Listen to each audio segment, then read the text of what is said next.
here we go. So, Parsha Tavo. The first verse in the Torah portion starts V'chaya Tavo, which it shall be when you enter, is basically what it means. But V'chaya, if we look at that,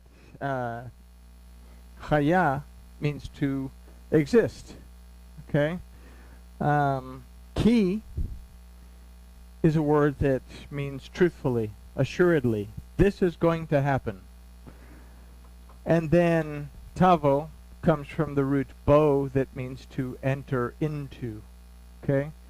So it's a very, very important little Torah portion because it prepares us for these last events of the year, which starts with Yom Teruah, which, let's talk to the boss and then we'll get into it. I started to get into it there. Father, thank you for this opportunity to look at your word. Father, we ask today that you will open our eyes, open our ears, and open our hearts, so we could see, hear, and understand where we are, where we're going, and what we need to do to get there. We thank you for it in the name of Yahushua. Amen. All right, so Yom Teruah. It's mentioned specifically at Vayikra, or Leviticus 23:24. It says, "Speak unto the children of Israel, saying, in the 7th month and the 1st day of the month shall be a solemn rest to you, and a memorial proclaimed with the blast of horns, a set-apart convocation." Yom Teruah was kind of manipulated by the rabbis a little bit, and they came up with a festival called Rosh Hashanah, which means the head of the year, the first of the year. But Rosh Hashanah, it actually falls in the 7th month. So the first of the year is where we look for the Abib and have Pesach. If we were going to have a Rosh Hashanah, it would actually be Passover. It would not be Yom Teruah. Passover starts everything. That's where we set the time. That's why it's so critical that we actually find where it's actually going to start, because from that new moon day is when the count begins, and everything has to be set on that cornerstone. Okay, if we don't have it right, then we're off. And that becomes a very important thing with what we're going to consider in the Torah portion of Tavo. But this verse in Yom Teruah, or this verse in Vayikra about this celebration of Yom Teruah, is very important to us as well. It doesn't have anything to do with the blast of horns. In fact, the words blast of horns is not found in the Hebrew. It doesn't say anything about blowing a shofar. What it actually literally says is Zikron.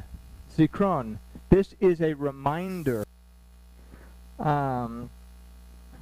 that you are to shout out your dedication with a dedicated study.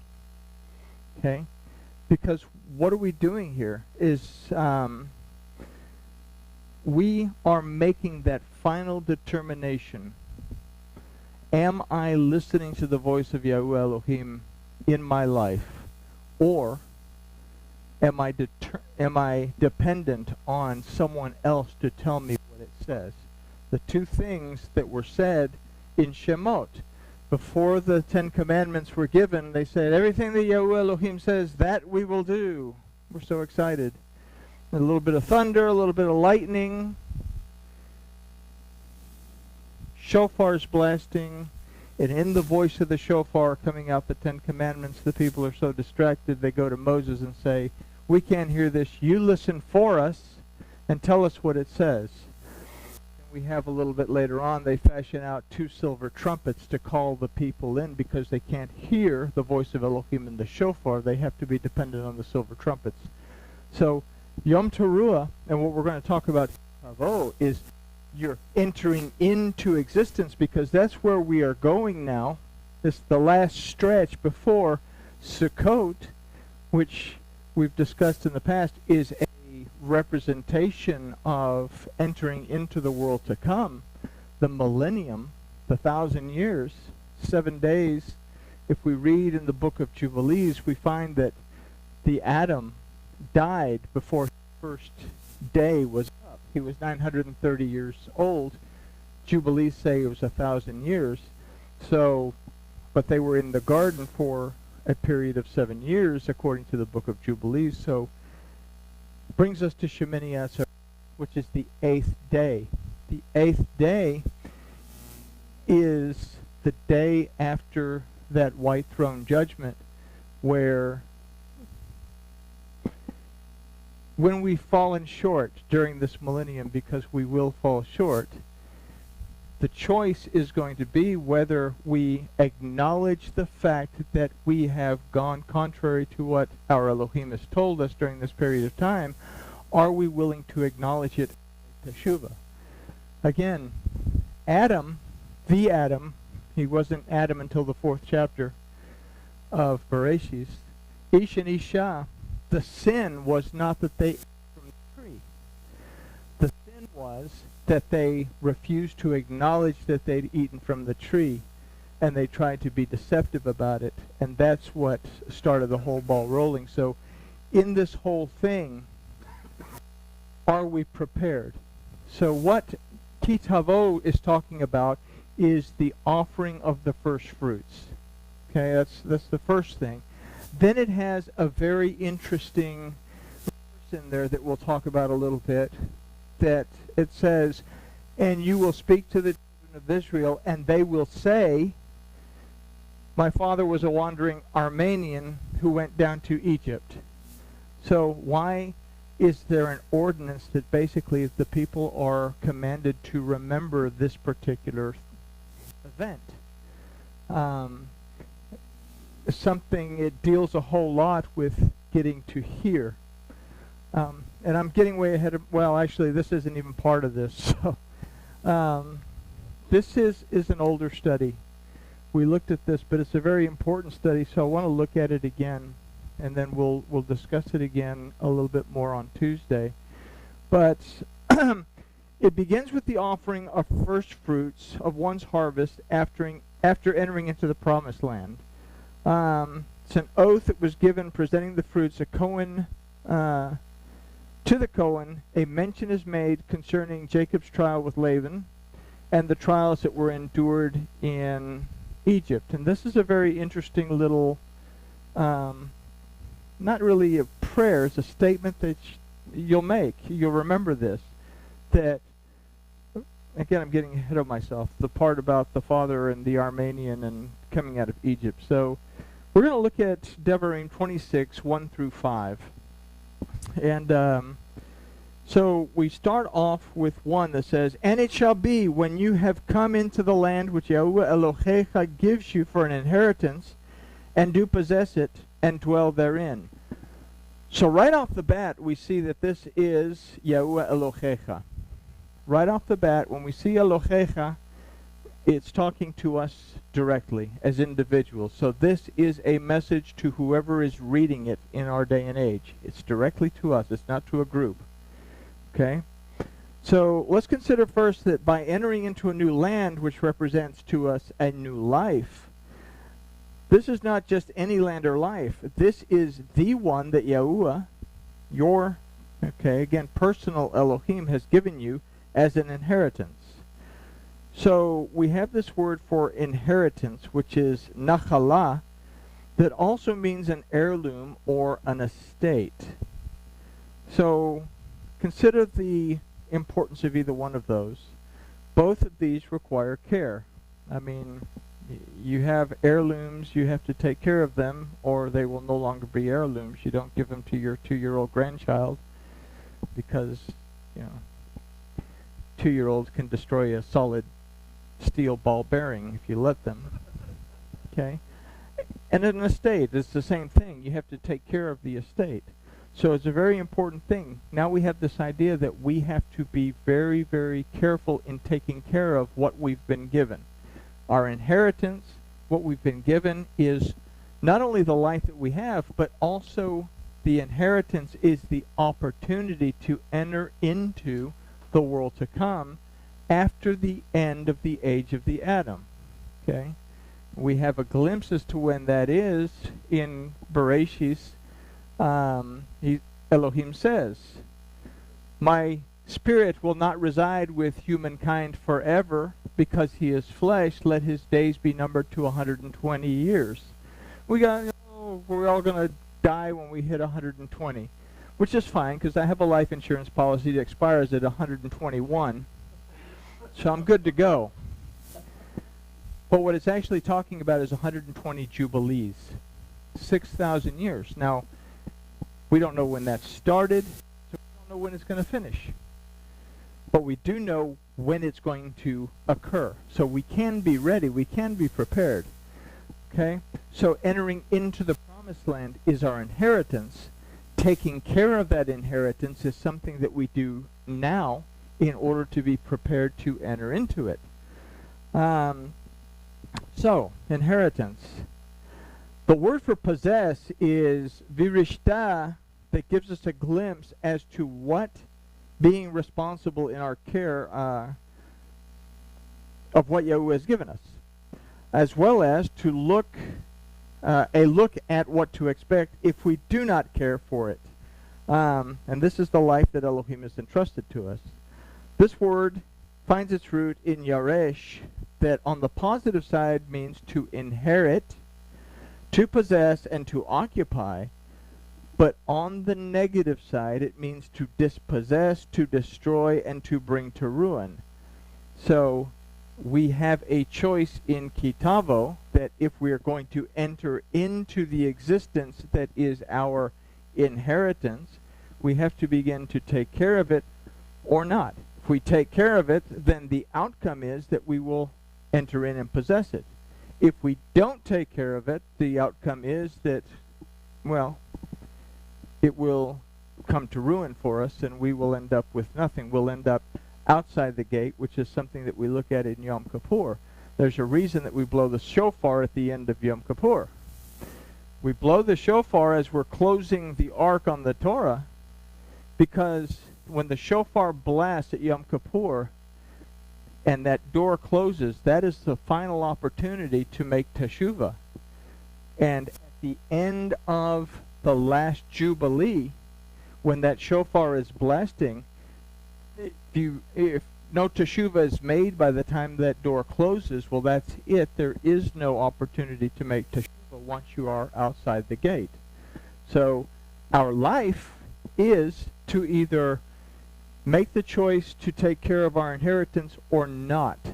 And this is where we're going in Yom Teruah, is I'm going to dedicate myself to studying and being aware of what the Word says in order to have a reminder as to what I need to do to make sure that I don't lose inheritance, so that I can enter into the existence that I will surely have. I'm guaranteed an existence if I will simply build a relationship with the Father. And that is the inheritance that I have. All right, so whatever path we take, we have to realize a truth in that that's where we're going to dwell therein. So considering this, the name of this Torah portion is Ki Tavo, when you have come. The word Ki means assuredly. Tavo means to go in or to go out. So a theme that we considered, well, we didn't look at the last study. To go in or to go out, Ki Tavo. Assuredly. One of the two things is going to happen. Either we're going to enter into the city, or we are going to remain without the city. No one else other than us as individuals can make that decision for ourselves. So this is why when Yahuwah Elohecha, your Elohim, this is a personal message directed to each individual, because each individual has to choose. I can't force anyone in the room to make the choice, just like no one in the room can force me to make the choice. I have to make the decision to take care of the inheritance or not to take care of the inheritance. All right, so consider the very first word in this verse, which is vechaya, meaning, and it shall be. Means to exist. We can consider this verse that assuredly we have a choice to care for our lives in our existence or not to, right? This isn't a religious thing.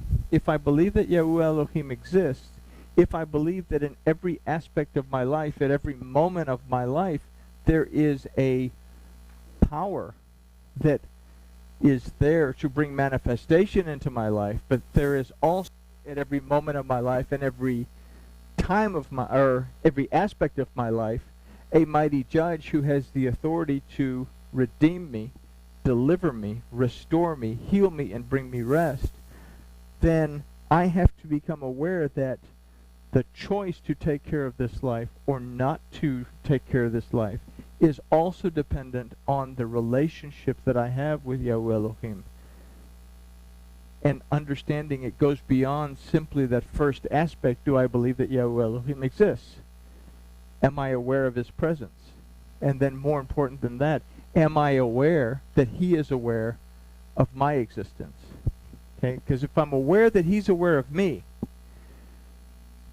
then Solomon says the beginning of wisdom is reverence of Elohim, an understanding that Elohim is there, because wisdom tells me take care of the inheritance and don't mess it up so that you end up outside the garden like the first couple of folks did.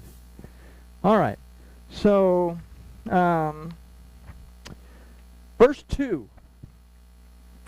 And you shall take the first of all the fruit of the ground, which you shall bring in from your land that Yahuwah Elohim gives you, and you shall put it in a basket, and shall go to the place which Yahuwah Elohim shall choose to cause his name there to dwell. All right, so let's take a look at the first phrase. You shall take the first of all the fruit of the ground, which you shall bring in from your land that Yahuwah Elohim gives you. So we can consider two aspects of our lives that we're responsible for. All the fruit of the ground and your land which Yahuwah Elohim gives you. So we have this word for ground, which is, in this case, chadamah, which comes from the roots Edom, which is also the root of Adam. Okay? So Adam, all of us, were formed from chadamah. Okay? So for us now, it represents a physical aspect. It represents to us our physical being, the self. We must love before we can love someone else. We have to we must care for and love ourselves so that we are able to bear fruit to bring into or from your land that Yahuwah Elohim gives you. I can hear music. Okay? It's the life. That is the life. That's the heirloom. The life that Yahuwah Elohim gives you, that is the heirloom. That is the thing that we have to take care of. That is the thing that we have to be able to know what our relationship is with our Elohim so that we can continue to move forward. Because if I know what my relationship with my Elohim is, I can move on to the next phase prior to getting to here, which is Yom Kippur. What is the importance of Yom Kippur? The Day of Atonement. Okay, it was the day that they remembered that, well, they all bowed down to this golden calf thing, and they were given the opportunity to make teshuvah. If you want to make teshuvah, I'm drawing a little line in the sand. Come over to me. Those of you that don't want to make teshuvah, just hang out. The Levites have a special departure gift for you. And the Levites put on their swords, and they went through, and they killed 3,000 people. Okay? But Yom Kippur, remember, they took the golden calf, and they ground it up, and they poured it in the water, and the people had to drink it as part of their atonement. Okay? So Yom Kippur for us now represents for us a final, in-depth look at where we are. Am I still holding on to golden calves? We all have golden calves. But I cannot make it to here if I'm still worshiping golden calves. Am I willing to dissolve the calf in the water and drink the water? Okay? What does that mean? Am I willing to dissolve the golden calf and put it in the water? Am I willing to let go of that burden, let go of whatever, and give it over to Elohim, and then drink in the Word, drink in my relationship with my Elohim, so that I'm able to move forward? So what am I looking at Yom Kippur in this aspect of Tavo? What within myself is hanging me up?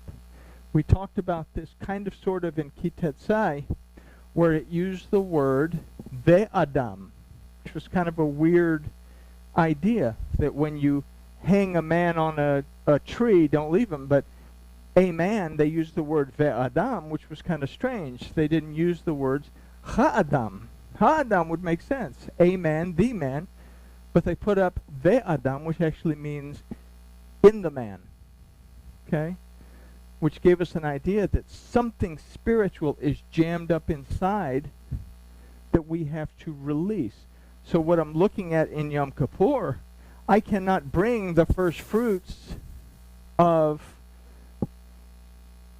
my life. I cannot bring the best part of my life to offer before the Kohen Hagadol, or to give to the Kohen Hagadol, who will offer it to Elohim, if I contain stuff within my soil that is not allowing me to grow that fruit. Okay? Who is the Kohen Hagadol? Yahusha. Yahusha paved the way to make it possible for me to offer up the first fruits. But if I am in a state of Adam, that the physical aspect of my life has got my spiritual aspect basically locked down where it cannot come out, then I have to look at that at Yom Kippur. Where am I? What do I need to do in order to change it?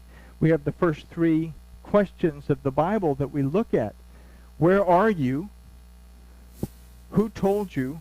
Where am I getting my information? Why do I believe what I believe? And then, what am I going to do about it in order to fix it? Okay?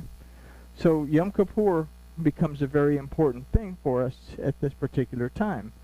So we have to care for and love ourselves so that we're able to bear fruit to bring from our land that Yahuwah Elohim gives us, the life, our heirloom, and the estate that our Elohim has entrusted to us to care for, which is, again, our lives.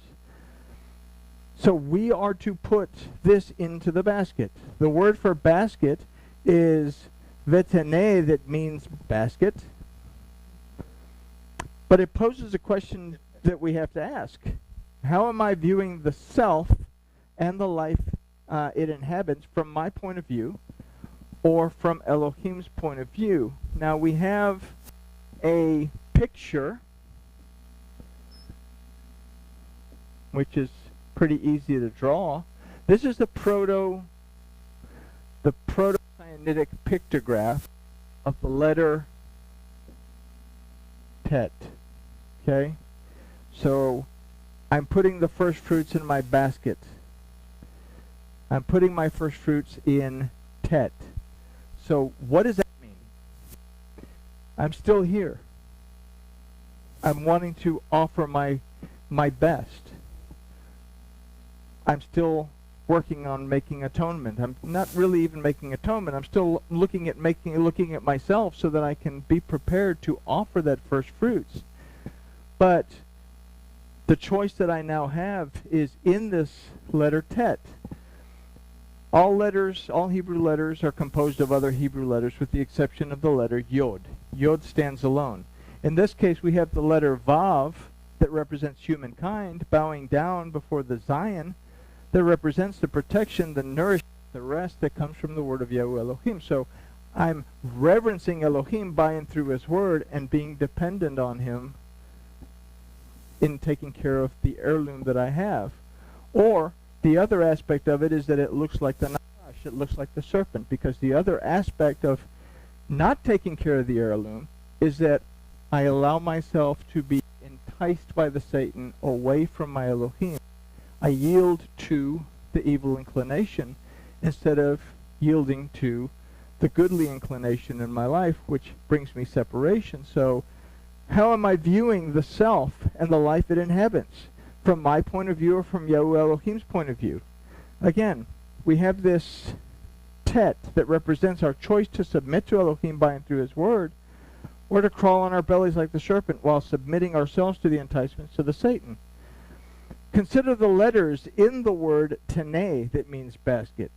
Okay, we have our choice in the tet will determine the letter nun. The first time we see nun as a root of a word in the Torah is in the word nefeshim, that means living things, life. But it's also a representation of the soul. Okay, so my choice in tet will determine my life, my existence, my soul's existence with Yahuwah, my Elohim. It's a decision that will determine if we shall go to the place which Yahuwah Elohecha shall choose to cause his name there to dwell or not. Our existence in the lifetime that this existence occupies is an empty vessel. It's by our choice if it's filled with the presence of Yahuwah in every aspect or not. Okay? So that brings us to this. That brings us to Sukkot. My choice in the tet brings me to this place where Yahuwah, my Elohim, will cause his name to dwell. I can either enter into the gates of the city, I can enter back into Gan Eden, the garden, or I can be left without. I can be left outside. Again, how am I taking care of the heirloom? Because we're getting very close to this last stretch. Devarim is the last book. When we get to this point here, Shemini Atzeret, we're going to read the last few verses of Deuteronomy, and then we go back to Bereshis, where we read the first few verses of Bereshis. It's going back to the beginning. Okay? So, Yahusha had a conversation with a dude named Nicodemus, who came to him at night, because he didn't want to be seen with Yahusha. And the conversation was that if you want to have this relationship with your Elohim, really have it, you have to go back into your, or you have to be born again, is what the way it's phrased. Nicodemus says, well, how do I do that? Do I crawl back up into my mother's womb? I can't be born again. Okay? We have to move beyond literal interpretations and understand what it's saying. Literally what that would say is you have to go back to the beginning. Well, what does that mean? And go back to the beginning. It sounds better to be born again. Then I can be baptized and I'm born again. I'm born again. But if I go back to the beginning, what Yahusha is referring to, he's actually referring to Shemini Atzeret, where he's saying that in order for you to understand this, you need to be prepared to be restored as you were in the beginning. And in order to restore yourself, you have to follow through with what the first part of that whole conversation is. For Elohim loved the world in such a way that he gave his only uniquely begotten Son, if we actually read it the way it's supposed to read, that whoever shall believe should not perish but have life eternal. Okay? If I have a relationship with my Elohim, I have to have a relationship with the Word. By trusting in the Word, I now am able to go back to the beginning. Who is the world? What world is he talking about? He's talking about the two kingdoms specifically. He's talking about the kingdom of Judah, which was a mess because they had started to fall in what's called rabbinical Judaism. And then you have, well, the rest of the world, which is the northern kingdom, the house of Israel, that has been dispersed into the nations. By proxy, the nations also get the benefit of this, because the Torah is written not only to the children of Israel, but it's also written to the stranger who resides among them. If you are going to be hanging out with those Israelite cats, then you need to do